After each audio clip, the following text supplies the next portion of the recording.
కనకాల తిరుమలరావు తాతీలు అంటారండి. ఈ మచిలీపట్నానికి సంబంధించిన పోర్ట్ అనే కార్యక్రమం మొదలు ఇవాళ కాదు, దాదాపు 20 సంవత్సరాల నుంచి జరుగుతూనే ఉంది. అది ఇవాళ కొత్తగా ఈ ప్రభుత్వం వచ్చి తీసుకొచ్చి ఏదో కార్యక్రమం చేసిందని చెప్పి వాళ్ళు పనులు చేస్తున్నారు. అక్కడ ఏదో వర్క్ జరుగుతుందని అంటున్నారు. ఇది మచిలీపట్నం పోర్టుకు సంబంధించి ఒకప్పుడు బందర్లో ఒక 500 రోజుల పాటు దీని మీద ఉద్యమం చేశారు అన్ని పార్టీల వాళ్ళు అందరూ. అప్పుడు చెల్లించలేని ప్రభుత్వం తర్వాత తెలుగుదేశం వచ్చిన తర్వాత కొంతేదో మళ్ళీ మేము చేస్తామని వాళ్ళన్న తర్వాత అది మారిపోయిన తర్వాత మొన్న ఈ మధ్యకాలంలో ఈ ఎంపీ బాలశౌరి గారు అని ఆయన పోర్టు మీద దృష్టి పెట్టి తీసుకొచ్చారన్న మాటలు జరిగింది. వరవడి వాళ్ళ జనాలు చెప్పేది అది.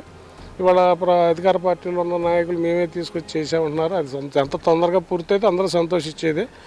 ఇప్పుడిప్పుడే అదేం పూర్తయ్యేది కాదు, కొంచెం టైం పడుతుంది. ఆ టైం పట్టిన తర్వాత వచ్చిన తర్వాత అప్పుడు జనాలు ఎవరి హయాంలో వచ్చింది, ఎవరు చేశారు ఏంటనే చెప్పుకున్న రోజులు అది గర్వంగా ఉంటుంది తప్ప ఇక్కడ ఎవరిని విధించి చెడుగా మాట్లాడతాకి ఏం లేదు. ఈ పోర్టు ఉద్యమం అన్నది ఎప్పటి నుంచో ఉన్నది. రాజశేఖర రెడ్డి గారు 2 సార్లు, కిరణ్ కుమార్ రెడ్డి గారు ఒకసారి, చంద్రబాబు నాయుడు గారు ఒకసారి వేశారు. కొత్త పార్టీలు వచ్చి ఇస్తాకి చీటాకి ఎందుకంటే జనాలు వాళ్ళకి అధికారం ఇవ్వాలి. మరి వాళ్ళ దీనిలో ఏం పరపరంలో ఏం జరుగుద్దో నాకు తెలిసి ఇంకొక 4-5 సంవత్సరాలు పడుతుంది ఫుల్ ఫ్లెడ్జ్డ్గా అవ్వాలంటే. అప్పుడు జనాలు చెప్పుకుంటారు ఎవరు తీసుకొచ్చారు, ఎవరు చేశారు. సార్ మీరు ఒకటి గుర్తుపెట్టుకోండి, బందర్ పోర్టు వస్తున్న వల్ల బందర్లో జనాలకి ఏం ఉపయోగం ఉండదు. పెట్రోల్ బంకుల వాళ్ళకి, డాబా హోటల్ వాళ్ళకి, హైవే మీద జరిగేట్లకి తప్ప ఇవాళ 5,000కి 10,000కి చేయమంటే ఎవరు ఉద్యోగాలు చేసే పరిస్థితి లేదు. అందులో ఇక్కడున్న జనాలు అసలు చేయరు. హైదరాబాద్ కంపెనీకి వెళ్ళి 5,000 కన్నా చేస్తారు తప్ప సొంత ఊర్లు 7,000, 8,000 అంటే నామోషిగా ఫీల్ అవుతారు. అది వాస్తవం. Good morning to everyone. Actually మేము చూస్తానికి వచ్చాము బందర్ పోర్ట్ని. మాది ఇక్కడ దగ్గరే విజయవాడ దగ్గర. మేము ఈ మధ్య జగన్ గవర్నమెంట్ వారు పేరు నాని గారు దగ్గరుండి శాంక్షన్ చేసి ఇదంతా వర్క్స్ జరుగుతున్నాయని చూస్తానికి వచ్చాము. చాలా సర్వేగంగా జరుగుతున్నాయి. ఈ మధ్య ఇది రావడం ఇక్కడున్న దగ్గరున్న ప్రజలకి చాలా ఉపయోగకరంగా ఉంటుందని మేము భావిస్తున్నాం. ఎందువల్ల అంటే చాలా ఉద్యోగాలు వస్తాయి, యువతకి బాగా అందుబాటులో ఉంటుంది ఉద్యోగాలు. అదిగాక ఈ మధ్య మనకి విజయవాడ దగ్గర, హైదరాబాద్ దగ్గర మనకి చూసుకుంటే వైజాగ్కి చెన్నైకి మధ్య ఉన్న పోర్ట్స్ మనకి చాలా పెద్దగా లేవు. మనకి ఈ మధ్య రామాయపట్నము, బందరు ఈ 2 బాగా డెవలప్ అవటం వల్ల ఈ మధ్య ప్రజలకు బాగా అనుకూలంగా ఉంటుంది. అలాగే ఈ గవర్నమెంట్లో కంప్లీట్ అవుతుంది. అలాగే నెక్స్ట్ జగన్ గవర్నమెంట్ రావాలని కోరుకుంటూ ఇది కంప్లీట్ చేయాలని మేము ఆశిస్తున్నాం. అంతే. ఇది మచిలీపట్నం పోర్టు దశాబ్దాల కళ. మచిలీపట్నం పోర్టు సంబంధించి సర్వేగంగా పనులు కూడా జరుగుతున్నాయి. అనేక గవర్నమెంట్లు మారినప్పటికీ కూడా ఈ గవర్నమెంట్లో పనులు వేగంగా జరుగుతున్నాయి.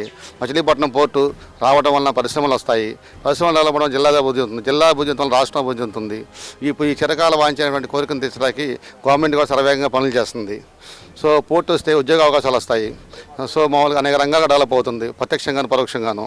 ఆ విధంగా మచిలీపట్నం పోర్టు పనులు కూడా పూర్తిగా జరుగుతున్నాయని, మామూలు ఇంకా పూర్తి వేగంగా జరగాలని, ఎక్కడో కూడా అభివృద్ధి పథకాలు ముందుకెళ్లాలని కోరుకుంటూ. మచిలీపట్నం ఫోర్ట్ అనేది ఇప్పటి వరకు ఎప్పుడూ రాలేదు.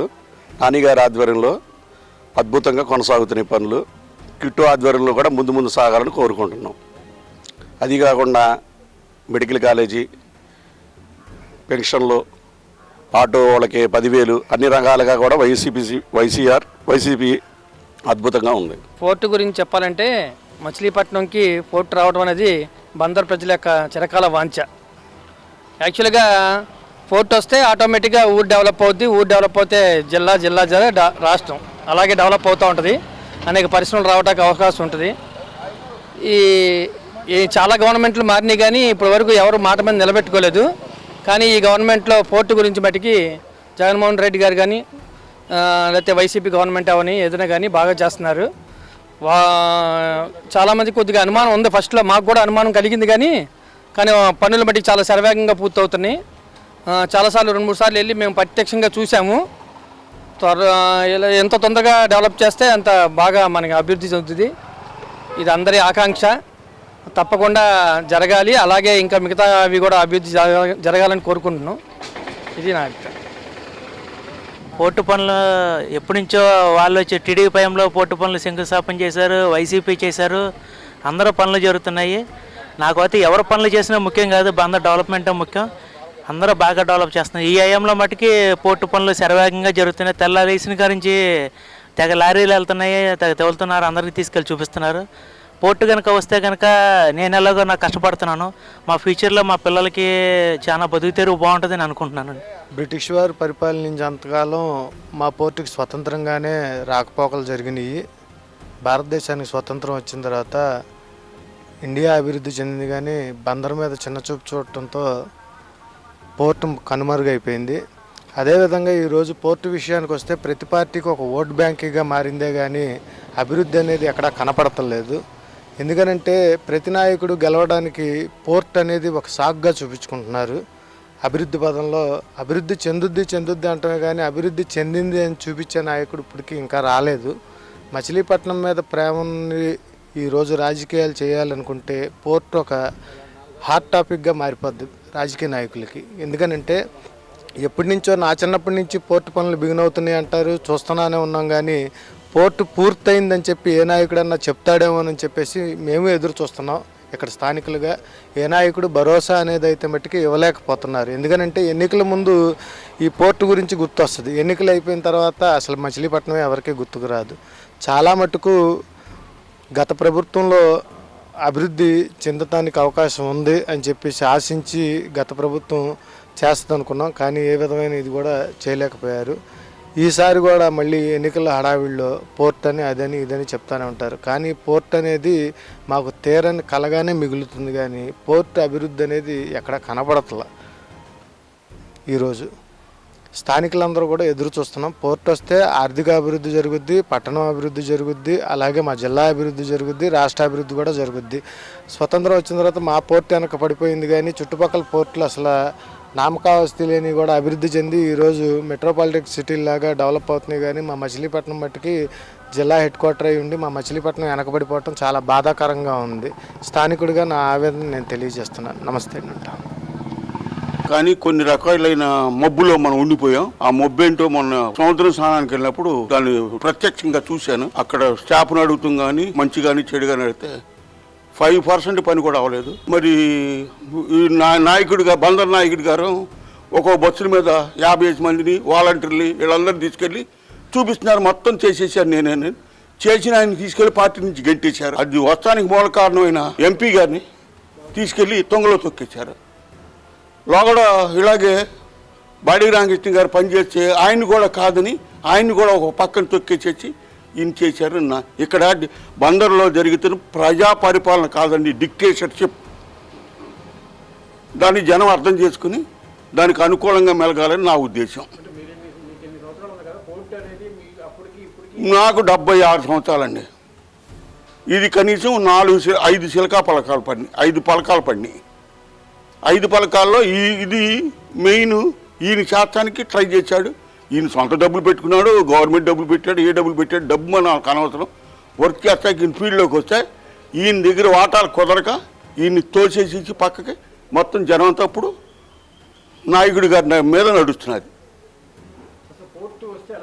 పోర్టు వస్తే సూపర్ అండి, వస్తే సూపర్. రానివ్వరు కదా. ఇది medical college 7 years back 8 years back వచ్చింది. దాన్ని అడ్డం కొట్టారు ఆ రోజున.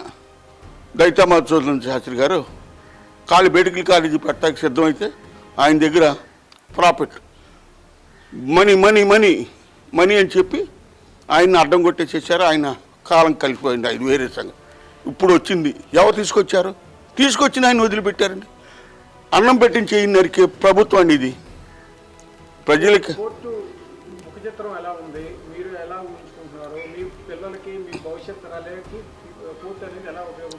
ఉపయోగపడుతున్నానే కదండి ఇప్పుడు ఎదురు చూసేది. నాకు 35 సంవత్సరాల నుంచి మొదలు పెట్టారండి పోర్టు పోర్టు పోర్టు పోర్టు అని. ఇప్పటికి ఒక రకంగా అదృష్టం బాగుండి బందర్ ప్రజల అదృష్టం బాగుండి వస్తానికి ట్రై అయింది. ఆ మధ్యలో ఆయన్ని తోసేశారు. వీళ్ళు ఎంతవరకు కడతారు, ఎంతవరకు కట్టగలరు? తీసుకున్న వచ్చిన డబ్బు అంతా ఏమైపోయింది. నెలకే 2 నెలలకు 500 కోట్లు 600 కోట్లు అన్నారు. ఎక్కడ ఆదలేదు. కనీసం ఇప్పుడు 1000 కోట్ల పైన ఖర్చు పెట్టారు. ఏం లేదు. నేను అక్కడికి వెళ్తే వాచ్మెన్ వాళ్ళు చెప్పారు ఎంత అయిందో పని అని అడిగితే 5% కూడా అవ్వలేదండి. అది బందర్ పరిస్థితి. ఈ నాయకులు మారే వరకు బందర్ అభివృద్ధి జరగదు. ఇంజనీర్లు ఏం చెప్తారండి? ఇంజనీర్లు ఏం చెప్తారు? ఇంజనీర్ మనం మాట్లాడిస్తారా? ఇంజనీరు మనం మాట్లాడిస్తారా? వెళ్ళి సినిమా ఓ తెర మీద బొమ్మ చూసినట్టు చూపించేసి తీసుకొచ్చేస్తున్నారు. ఆ సంవత్సరం ఎప్పుడు చూసేదే మేము. రోడ్డు వేసారండి, ఇక్కడి నుంచి మెయిన్ రోడ్ నుంచి సముద్రానికి రోడ్డు ఎంత అద్దానంగా చూసారా? అతను ఏమైనా వేసారు? ఇసుకలో రోడ్డు వేసారండి. గమ్మత్ అది. ఇసుకలో బెడ్డింగ్ తోలాలి, ఇంత రాయి పెద్ద పెద్ద బండలతో తోలి రోడ్డు వేసి ఒక పెద్ద లారీ వెళ్ళినా అది జంకకొండగా ఉండటానికి రోడ్డు వేయాలి. వీళ్ళు ఇసుకలో రోడ్డు వేసారండి. ఇసుకలో రోడ్డు వేసారు. లారీ దిగిపోతే మళ్ళీ క్రెయిన్ వచ్చి లారీలు లేపాలి. అది సిస్టమ్. ఇక్కడ ఇసుక తోలుతున్నారు. ఎక్కడికి? పోర్టులోంచి ఇసుక తీస్తున్నారు. ఎక్కడికి? ఎవరికి వెళ్తాయి? ఏం చేస్తున్నారు? దాన ధర్మం చేస్తున్నారా? అమ్ముకుంటున్నారా? అది జనానికి తెలీదా? జనం అందరికీ తెలుసు కదండి ఎంత తీస్తున్నారు, ఎన్ని లారీలు వెళ్తున్నాయి, రోజుకి ఎన్ని లారీలు బయటకు వస్తాయి టిప్పర్లు. టిప్పర్లు అంతా డబ్బు ఎక్కడికి వెళ్తాయండి?